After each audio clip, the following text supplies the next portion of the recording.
How's it going, everybody? Welcome back to the channel. The NFL season has officially kicked off. The Green Bay Packers played the Chicago Bears in a snooze fest to kick things off on Thursday, but we're looking forward. We're looking forward to real football, and everyone knows real football starts Sunday at 4:30 when the Giants take the field. We will be taking on the Dallas Cowboys in the first game of the season down in Dallas. Today, I'm just going to be breaking down the top 5 things that I'm going to be looking for in that ball game, some key matchups, and things the Giants need to do in order to win in Week 1. If you enjoyed this video, please leave a like down below and sub to the channel if you haven't already. I've already been uploading the Madden 20 New York Giants franchise, so definitely check that out. The full playlist will be in the description below, and I'll put it in the annotation. But without further ado, let's hop right into the top 5 things that I'm going to be watching for this coming Sunday.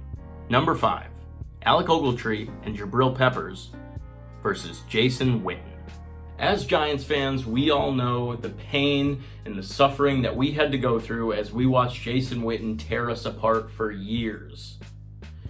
We finally thought those days were behind us and gone, but unfortunately, it seems that they may be back as Jason Witten has come out of retirement.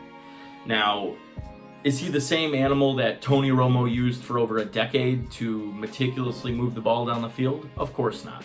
I mean, he's much older, but on a 3rd and 5, you know Witten's going to get 6. In 31 career games against the Giants, Witten has 161 catches, 1,649 yards, and 15 touchdowns. The Giants finally hope to have an answer for the Witten problem, and a combination of Ogletree and Peppers might be it. Now, Ogletree did have 5 interceptions last season, but we have to remember, a lot of those were on tip passes. So although the 5 might look impressive, we have to remember that. His coverage skills are average at best, but in terms of a size comparison to Witten, Ogletree's probably the closest we have. So now, Jabril Peppers is only 5'11" to Jason Witten's 6'6". But he's a very hard-hitting and physical safety. Not the greatest in coverage as we saw in preseason, and also not the best hands as we also saw in preseason, but he is absolutely 100% capable of laying some pretty heavy hits on the 37-year-old tight end and perhaps punching that ball loose. A big part of winning football games is stopping teams on 3rd down. And if you've watched this rivalry over the years, Witten is a conversion monster. Against the Giants alone, Witten has 28 first down conversions on 3rd down, which is 10 above any other player. Now, obviously, it helps that he's played the Giants twice a year for over a decade now, but regardless, that's still very impressive. So I'm not completely sold that the Giants have found an answer to Jason Witten, but I'm definitely looking forward to seeing how this plays out. And as I said, it definitely is a key to the game to stopping this team on 3rd down. Number 4, the Giants O-line versus the Dallas pass rush. The Giants, to this point, as we all are fully aware of, have given up some pretty significant capital to secure this offensive line. Whether that was through contract or trade, the Giants have put a lot of assets in securing this line. Say what you want about Eli Manning, but it's very clear that, and he's put it on film, that when he has time, he can get the ball downfield. He can still make the passes, he can still make the throws, he just needs the time to go through his progression. Perhaps a younger quarterback might be a little quicker or might be able to escape the pocket, but we all know what Eli's game is. It hasn't changed, he's never been mobile. But when he's been given time and the line has blocked, he's put it on film. It's clear. Now, it's obvious that the entire offensive line is very important, and stopping guys like Tyrone Crawford, Malik Collins, and even linebacker Jalen Smith is going to be very important. But what I'm going to be focused in on all game is the battle between Mike Remmers and DeMarcus Lawrence. Now, Remmers will most likely be heading up Lawrence pretty much all game, and that'll be a battle that could potentially decide the entire game. I've mentioned it a couple times on this channel, Turnstile Mike Remmers and his dreadful performance in the Super Bowl against Von Miller. But as I've said, I think that is in the past and he has improved as a lineman. Now, Lawrence, on the other hand, has had many comments in regards to playing the Giants, calling it a blessing to his career to have played against the Giants twice a year and Eli Manning. He's had three and a half sacks against us in the past 3 years. Definitely somebody that we're going to need to slow down. Now, Remmers, there was a report earlier in the week that he did miss a practice because of an illness and some back stiffness, but he has been listed as questionable, but I fully expect to see him play Sunday's game in Dallas. But coming off back-to-back double-digit sack seasons for Lawrence, the Giants need to slow him down, and if we don't, could potentially be the game. Number 3, containing Amari Cooper.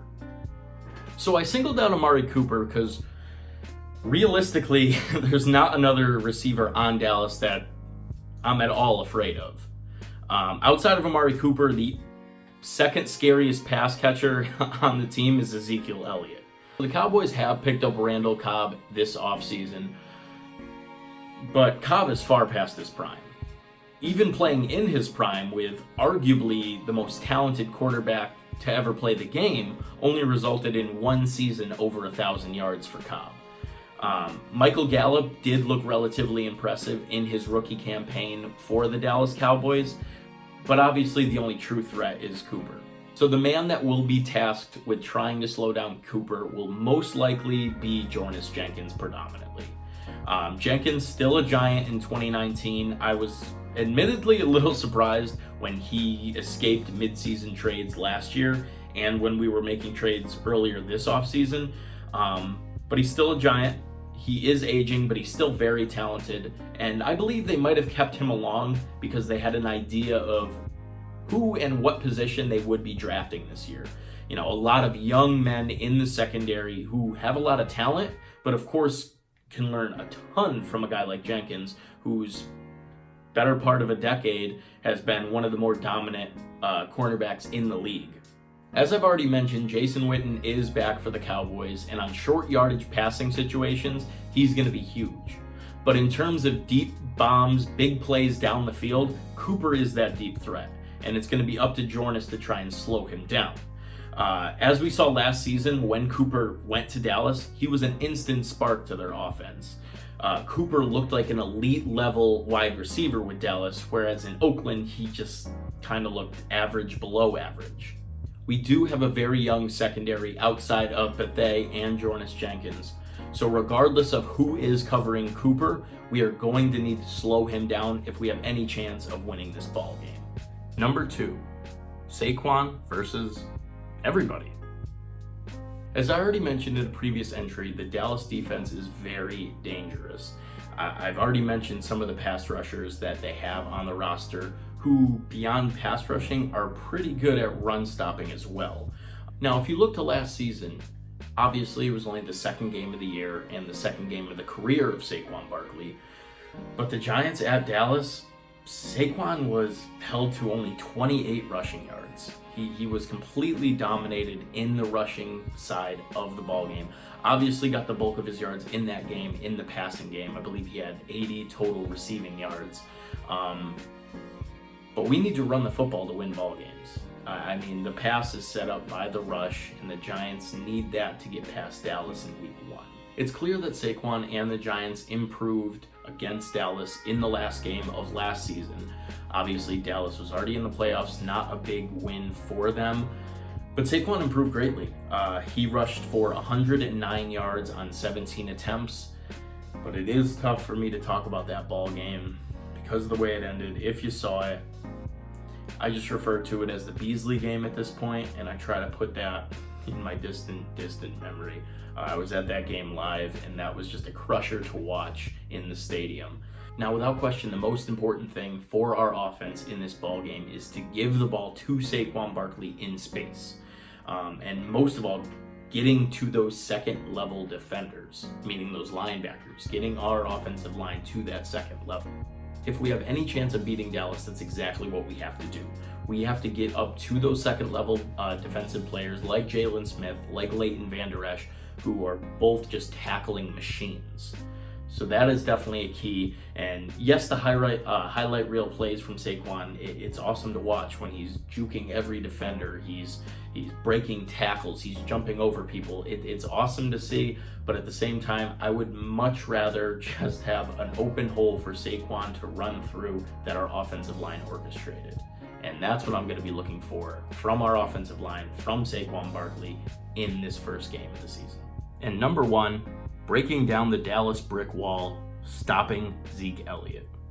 The Dallas brick wall, obviously referring to their offensive line, which realistically has been a catalyst for a number of years now for not only the team's success, but also individual players' success. Now, I don't want to ruffle any feathers down in Dallas, but I'm almost positive I could get positive yardage behind that offensive line. This has been shown now for years in Dallas. Average running backs like DeMarco Murray and Darren McFadden prove this point. I mean, first, let's start with DeMarco Murray. So now DeMarco Murray went from having back-to-back seasons with over 1,000 yards, the first of which being over 1,100 yards, where he averaged 5.2 yards per carry. Then the next season, having over 1,800 yards, averaging 4.7 yards per carry, to signing with Philly and getting 702 yards on 3.6 per carry. That's only one example. So now, obviously, if you take a look at the stats, he had a lot less snaps. So a lot less than, obviously, he had in his 1,800-yard season. But then in that other season, there was only 24 more snaps that he took in that season than he did with the 702 with the Eagles. I highly doubt he gets over 400 yards on 24 more carries. Then Darren McFadden. So now McFadden, a guy who had one 1,000-yard season between 2008 and 2014 with the Oakland Raiders. Now you can say a lot with who that team was and who they had behind him as far as, or in front of him, I should say, as far as an offensive line and a quarterback, but that's the point I'm trying to make. One 1,000-yard season. Comes to the Dallas Cowboys, rushes for over 1,000 yards in that first season, averaging 4.6 yards per carry. Even backups. Joseph Randle, you remember him? Probably not. He was able to average 6.7 yards per carry in 2014 and 4.1 in 2015. You don't even have to look that far back to see an example of this. 2017, current Giant, former Cowboy Rod Smith put up a whole lot of yardage on the Giants. 160 total yards to be exact, averaging 7.8 yards per carry in that Week 14 matchup. Now, before any Cowgirls get upset, I'm not saying that Ezekiel Elliott is not a premier running back. That'd be foolish to say. He is obviously one of the best in the NFL at this point in time. But am I saying that having this offensive line for his entire career has definitely assisted those numbers? Absolutely. Elliott would probably get a decent stat line with another offensive line, but having one of the best in the league is definitely, I mean, the proof is in the numbers. Just look. You bring in average running backs and backups, and they're getting decent running games. All I'm saying is the key to this game is stopping Zeke. Dak Prescott is going to do what Dak Prescott does. He makes mistakes in crucial parts of the ball game.